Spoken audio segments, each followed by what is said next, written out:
Carta de Paulo aos Efésios, no capítulo 5. Eu estava vindo para a igreja e passei na porta, uma banca de revista, e tem uma revista, eu acho que é da revista Veja. Eu vi a capa assim, então, tem um número grande, escrito 2020, e um camarada empurrando o último zero, e dizendo assim, já vai tarde, né? 2020 já vai tarde. Embora a gente teve muitas perdas, famílias perderam muitas coisas, pessoas perderam muitos entes queridos, empresas fecharam, pessoas perderam seus empregos. Tem um ensino precioso no ano de 2020, que eu creio que estava sobre todos nós, independente da situação social, econômica, independente da nossa condição física e de saúde. Isso mostrou para todo ser humano no planeta Terra a nossa fragilidade. E, como diz o texto da Palavra de Deus, como diz Tiago, né, nós deveríamos dizer, se Deus quiser, nós faremos isso o próximo ano, se Deus permitir. Se Deus nos der graça, nos der saúde, se for da vontade dEle. E isso vem muito à tona na nossa vida. E pensando, eu coloquei até um título, eu não costumo colocar título na mensagem, mas eu coloquei assim, Planejando 2021, né, para a gente tentar pensar algo que nós podemos planejar, mas pensando, olha, a gente planejou 2020 e deu no que deu, né? Virou uma bagunça, uma confusão e tremenda. Mas eu creio que Paulo tem alguns conselhos muito interessantes para que nós possamos ter um ano de 2021 melhor do que o ano de 2020. Pastor, qualquer coisa que vier é melhor. Não, dá para melhorar bastante. E o ano de 2020 foi bom por um lado, porque esse lado é o lado em que nós nos aproximamos mais de Deus, nós buscamos mais a Deus, nós nos preocupamos mais uns com os outros, e isso foi expresso nas nossas ações missionárias. Isso estava muito claro, que o coração dos irmãos se abriu para a obra missionária. Nós conseguimos atingir e alcançar muitas pessoas que estavam muito necessitadas. A gente fazia uma média de 15 a 20 cestas básicas, nós chegamos a fazer 150 cestas básicas no mês, para atender famílias carentes, necessitadas, porque a igreja tem expressado aquilo que realmente nos ensina o Evangelho. Amar Deus sobre todas as coisas e amar ao próximo como a nós mesmos. E a igreja tem demonstrado isso. Glória a Deus.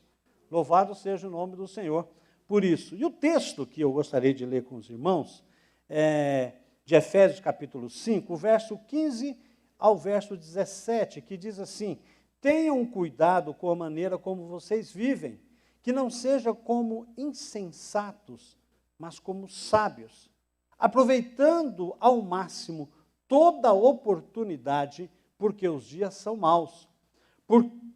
Portanto, não sejam insensatos, mas procurem compreender qual é a vontade do Senhor. Senhor, em nome de Jesus, aqui está a sua santa e bendita palavra. Fala-nos, ó Deus, através dela. Estamos aqui, ó Deus, e sabemos que o Senhor conhece cada coração e cada vida aqui, e que a aplicação dela seja uma realidade nas nossas vidas. Pela instrumentalidade do Teu Espírito, oramos no nome de Jesus. Para que 2021 seja um ano diferenciado para a nossa vida, Paulo nos dá um conselho, o primeiro desses textos que nós lemos, muito importante. Seja sábio. Busque sabedoria. Sabedoria significa aplicar o conhecimento de forma correta. Agora, como aplicar o conhecimento de forma correta, se às vezes nós não entendemos o que acontecerá no futuro? Aí nós temos que ter fé. E fé é algo que nós precisamos desenvolver, a nossa fé no nosso Deus, no nosso Senhor, tendo a certeza de algo muito importante. Fé é, eu não sei o que vai acontecer no final de 2021, mas eu sei que se Deus estiver comigo, a minha vida será abençoada. Não importa o que acontecer. Se eu estiver na presença de Deus, se eu buscar sabedoria no Senhor para tomadas as minhas decisões em todas as áreas da minha vida, no meu casamento, no meu relacionamento com os meus filhos, no meu trabalho, com a minha família, com o meu cunhado, aí precisa de misericórdia, né? Com o cunhadão, tendo sabedoria de lidar com todas as pessoas em todas as circunstâncias. Pedir a Deus que nos dê sabedoria para tomarmos decisões corretas. O texto começa, tenham cuidado com a maneira que vocês vivem. Não sejam insensatos, mas como sábios. Ser alguém sábio significa alguém que busca orientação do Senhor. Ser alguém sábio significa que é avaliar, primeiramente, como foi 2020, como foi o seu 2020, a sua vida com Deus, o seu relacionamento com Deus, como foi sua comunhão com Deus, qual é o nível de comprometimento com Deus que você tem. Não estou dizendo de dons exercidos, ministérios exercidos na igreja, não. O seu relacionamento pessoal com Deus. Qual o seu nível de conhecimento de Deus? É isso que importa aqui. Quanto Deus tem falado ao seu coração, quanto você tem estudado a sua palavra, quanto você tem orado ao Senhor, quanto você tem deixado Deus usar a sua vida para que outras pessoas também possam ter acesso a Jesus. Porque o mundo só pode ver Jesus através da igreja. O mundo só pode ver Jesus através da sua vida, que tem Jesus no coração. Você que aceitou, recebeu Jesus como Salvador e Senhor, você deve orar, pensar, avaliar o que foi sua vida em 2020, as suas demandas, os seus pecados, as suas qualidades, os seus defeitos. A gente sabe que a lista de defeitos é muito maior que a nossa qualidade, mas nós precisamos orar e pensar e avaliar e tomar uma decisão de mudança. E pensar que em 2021 nós podemos fazer a diferença. Você pode fazer a diferença. Se você tomar a primeira atitude, que eu disse no início, que Tiago vai falar no capítulo 4, a partir do verso 13, quando ele diz: ouçam agora vocês que dizem, hoje ou amanhã iremos para esta cidade ou para aquela cidade, passaremos o ano ali, faremos negócios, ganharemos dinheiro. Vocês nem sabem o que lhe acontecerá amanhã. Interessante, né? Vocês nem sabem o que lhe acontecerá amanhã, o que é a sua vida. Vocês são como a neblina que aparece por um pouco de tempo e depois se dissipa. Ao invés disso, deveriam dizer, se o Senhor quiser, viveremos e faremos isto ou aquilo. Agora, porém, vocês se vangloriam das suas pretensões, e toda vanglória como essa, ela é maligna. Porque está pautada no nosso orgulho, na nossa alta capacidade. E o que Tiago está nos ensinando é, olha, vocês são totalmente dependentes de Deus. É Deus quem sabe a escrita da sua vida. É Deus quem sabe os seus dias. E os nossos dias, como diz Jó, estão contados. E nós devemos ter sabedoria para vivermos de acordo com a vontade do Senhor. Saber que o cuidado que nós temos que ter é de estar sempre fazendo a vontade do Senhor e nunca a nossa própria vontade. Em segundo lugar, Paulo nos dá um conselho muito interessante. Aproveite as oportunidades. E aqui eu acrescentei uma frase, pois a vida é curta. Aproveite as oportunidades, porque a vida é curta.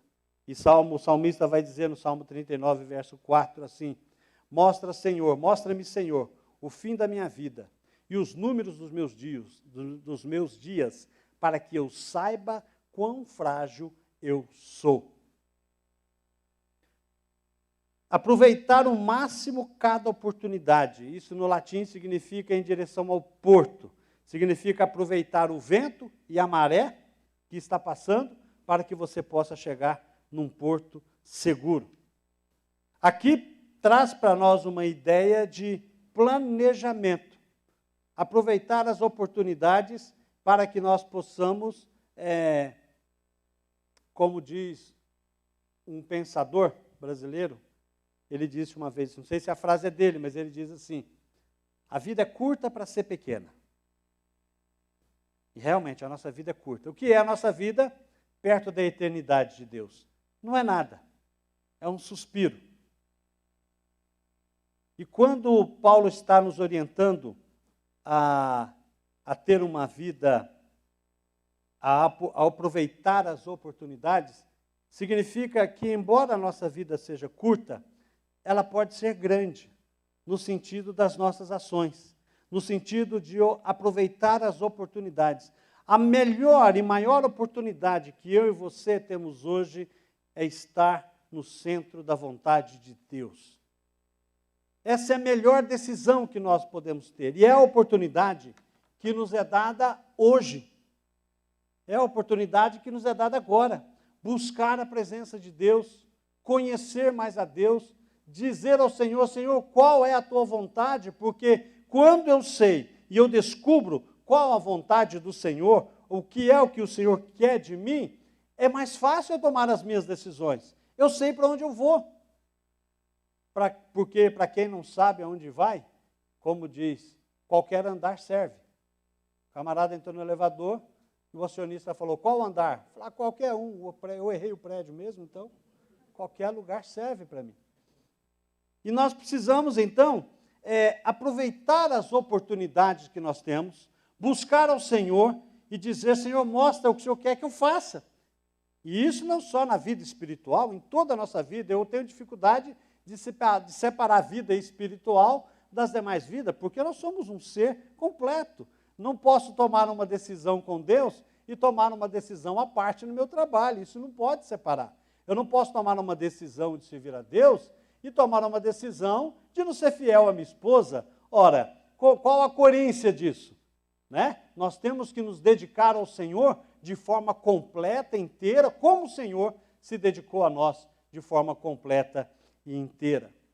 Quando a gente pensa nessa vida curta, mas ao mesmo tempo uma vida grande, em 84, 85, ontem, esses dias, assim, eu trabalhava na GM e veio uma senhora, um casal de Goiânia, que nós não conhecíamos, e ela tinha o nome dela é Faustino, eu não lembro do nome dela, da esposa.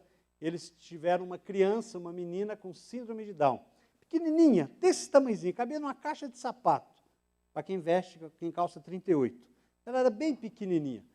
E aquela menina veio para nós, e veio para São Paulo, estava no Hospital do Coração, ela teria que fazer uma cirurgia e tal, e a minha irmã ligou para nós aqui: mãe, tem uma moça, ela está aí, está assim, com o esposo, ela está só, porque esse pessoal, na maioria das vezes, não tem onde ficar, eles dormem no corredor do hospital. Quando vem de fora, para se tratar, eles dormem na rua, não tem recursos financeiros, não tem nada. E minha mãe falou: não, eu acho ela, me dá o nome dela. Pegou o nome e foi e achou essa menina. Achou a mãe, achou o pai, e eles estavam lá 3 dias já, dormindo ali no chão, ali, encostado nas suas roupas. E minha mãe trouxe eles para casa, eles vieram para casa, e minha mãe cuidou deles, e o marido teve que voltar para trabalhar, e a esposa ficou 6 meses lá em casa. 6 meses. A criança muito frágilzinho, assim, a gente tinha medo até de pegar, né? Mas aquela criança, ela fez a cirurgia, e depois de um tempo, infelizmente, ela não resistiu, Deus recolheu ela. Mas aquela menina, ela teve uma vida tão curtinha, mas ela ensinou algo muito precioso para nós. É a valorização do ser humano.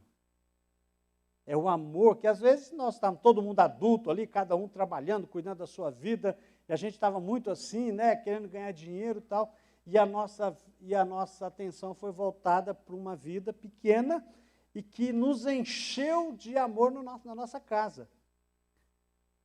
E a vida dela foi tão curta, e ontem eu estava pensando nisso, e eu pensei, olha, a vida daquela criança foi tão curta, mas ela cumpriu o papel dela.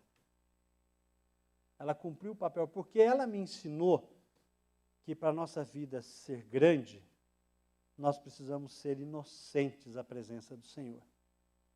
Para a nossa vida ser grande, nós precisamos ter o coração puro, como uma criança tem. A nossa vida, para ser grande, nós temos que aprender que nós somos totalmente dependentes de Deus. E colocar as nossas vidas nas mãos de Deus, como aquela criança se permitiu ser colocada nas nossas mãos. Isso foi uma lição que nós nunca mais esquecemos. Já tem mais de 30 anos isso. E a gente sempre lembra daquela situação, daquele tempo que nós vivemos, que foi um tempo precioso na nossa vida. E quando nós temos a consciência da brevidade da vida, quando nós temos consciência da nossa pequenez, quando nós temos consciência de que nós precisamos aproveitar cada oportunidade que o Senhor nos dá, aí o Espírito Santo vai usar as nossas vidas e vai fazer com que o fruto, o seu fruto, o fruto do Espírito, seja realidade em nós, e nós começamos a desenvolver aquilo que Deus quer através da nossa vida. Em terceiro lugar, Paulo nos dá um alerta. Por quê que nós devemos planejar? Por que nós devemos ser sábios? Porque os dias são maus. O texto vai dizer isso para nós. Ele vai dizer, olha, os dias são maus. No contexto de Paulo, isso significava a perseguição de Roma aos cristãos. Ah, pastor, mas hoje não tem perseguição. Será? Quando começou essa ideia de fechar as igrejas, e acabou, não estou dizendo aqui que o governo fez porque queria fechar as igrejas, nós temos que entender o seguinte, a ordem do mundo é maligna. Essa ordem do mundo é maligna. E que nós precisamos entender que tudo que o diabo puder fazer com a ordem que está para fechar e impedir que você busque a Deus, ele vai fazê-lo. E nós estávamos conversando, eu e o pastor Neto, um dia, e falou assim, engraçado, eles fecharam as igrejas e não precisou soltar uma bala, né, pastor? Não precisou dar nenhum tiro. Só fechou. E nós fechamos. E por um tempo ficamos fechados, e agora estamos reabrindo, mas entendemos a questão da limitação, a gente sabe disso, nós entendemos a questão do distanciamento, isso é óbvio, isso é claro, a pandemia, lógico, é clara, mas o inimigo tem usado essas coisas para fazer com que muitas pessoas possam se afastar do Senhor. Isso também é fato. Da mesma forma como você está aqui, eu estou aqui, muitas pessoas estão assistindo em casa, tem muita gente que ajuntou a fome com a vontade de comer. Vinha na igreja, como achando a igreja era um clube, e agora não precisa mesmo, por questão da pandemia, então a gente não vem de forma alguma. Isso também é fato. Mas também é fato que, quando a gente percebe que os dias são maus, e por que isso acontece, é que o pecado tem avançado cada vez mais na sociedade. Ele tem crescido cada vez mais. E, obviamente, essas coisas vão acontecer. Mas a Bíblia diz o seguinte, que é importante nós notarmos, que aquele que perseverar até o fim, será salvo. Agora, quem perseverar até o fim? O crente. Ele perseverar. Aquele que foi salvo, lavado e remido pelo sangue do Cordeiro, esse perseverar. Os outros não, porque não tem o que buscar. Mas quem realmente tem a Jesus, esse sim vai perseverar até o fim. E o quarto, último conselho, que é muito importante, é que Paulo vai dizer o seguinte, portanto, não sejam insensatos, mas procurem compreender qual é a vontade do Senhor. Para nós compreendermos qual é a vontade do Senhor, nós precisamos ir em Romanos, capítulo 12, um texto bastante conhecido, o verso 1 e o verso 2, que vai dizer, portanto, irmãos, rogo-lhes pelas misericórdias de Deus, que se ofereçam em sacrifício vivo, santo e agradável a Deus. A vontade do Senhor é que nós possamos cultuá-lo de forma consciente. Não de forma emocional, mas de forma consciente. Sabe por quê? Porque de forma consciente, eu sei de uma coisa. Amanhã eu sou tentado. E eu vou dizer, eu não vou ceder à tentação. Sabe por quê? Porque Deus não quer que eu ceda.